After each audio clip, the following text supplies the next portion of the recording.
Viewers, welcome back, welcome again. आइए इस video में ये देखते हैं कि पिछले वीडियो में ये दिखाया गया है आपको कि 45 डिग्री का कोण, 45 डिग्री कोण के लिए सभी फंक्शन का मान कैसे ज्ञात करें। आप प्रूफ करके, एक होता है ऐसे ही टेबल में याद कर लेना, लेकिन प्रूफ करके। और इसमें दिखाया जा रहा है कि 60 डिग्री के लिए किस प्रकार से हमें मान निकालना है क्रिएट करके।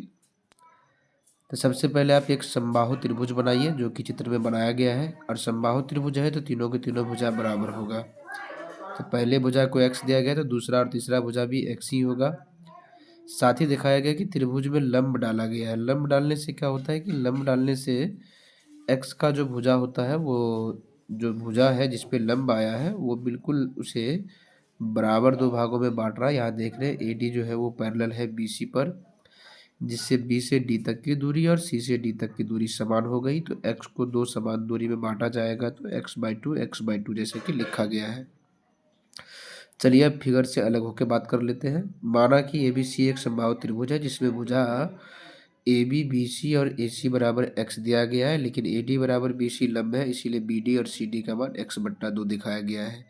फिर समकोण त्रिभुज में पाइथागोरस प्रमेय से AD का मान निकाला गया लंब का। तो AD बराबर कर्ण स्क्वायर माइनस आधार स्क्वायर, उसे सॉल्यूशन किया गया है। आप देख सकते हैं यहाँ सॉल्यूशन किया गया है और यहाँ भिन्न का जोड़ कर दिया गया, फिर इसे इकट्ठा करके लिख दिया गया है। और यहाँ 3 का रूट तो नहीं टूटा, 4 का टूट के 2 आ गया और इंटू में x आ गया। ठीक है, आइए इससे आगे देख लेते हैं।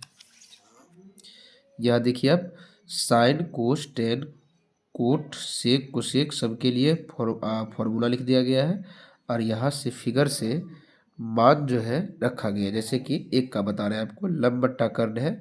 और लंब बट्टा कर्ण का अगर मान हम पुट करते हैं तो लंब के लिए √3/2 आता है, जो कि यहाँ निकला था, देख सकते हैं आप। और इसी प्रकार से फिर जो है कर्ण का मान यहाँ दिख रहे हैं चित्र में, कर्ण का मान, क्योंकि जब भी हम समकोण की बात करते हैं तो इसका हाफ ही बात करते हैं, आधा बात करते हैं। तो कर्ण का मान रखा गया तो √3/2 x और कर्ण का मान x कैंसिल हो गया, √3/2 sin 60 का आ गया। इसी प्रकार से सभी के लिए मान रखा गया, आप टेबल में ध्यान से देख सकते हैं। लास्ट में जो है 2/1 है, जिसमें मान सीधे सीधे हम इसे 2 भी लिख सकते हैं। ठीक है, आई होप आपको समझ में आया होगा। और अगर इससे आगे कोई अन्य वीडियो के लिए आपको रिक्वेस्ट भेजना है तो कमेंट सेक्शन में ज़रूर लिखें। और ख़ास करके जो क्लोज विद्यार्थी है जिसको इस तरह के फॉर्मूला की ज़रूरत है, ऐसे ही कैलकुलेशन दिखना है। हालांकि व्यूज अभी और अच्छे किए जाएंगे, क्रिएशन और अच्छा होगा आगे चल करके, तो आपको इस पोस्ट से जुड़ जाना है। अगर फेसबुक पर भी कई वीडियो प्राप्त होंगे आपको, लेकिन यूट्यूब पर लगातार इस तरह के जो है वीडियोज प्राप्त होते रहेगा, खास करके प्रिपरेशन वाले को या आगामी जो 10th आने वाले हैं ऐसे विद्यार्थियों के लिए एक से एक क्रिएटिव वीडियो बना करके आपको दिया जाएगा, जिसमें जो है काफ़ी यूनिक तरीके से सॉल्यूशन करके मैथ का सॉल्यूशन आपको दिए जाएंगे। आपको पसंद भी आए। फिलहाल ये सेक्शन कैसा लगा आपको, आप कमेंट में लिखें, इसे लाइक करें। धन्यवाद।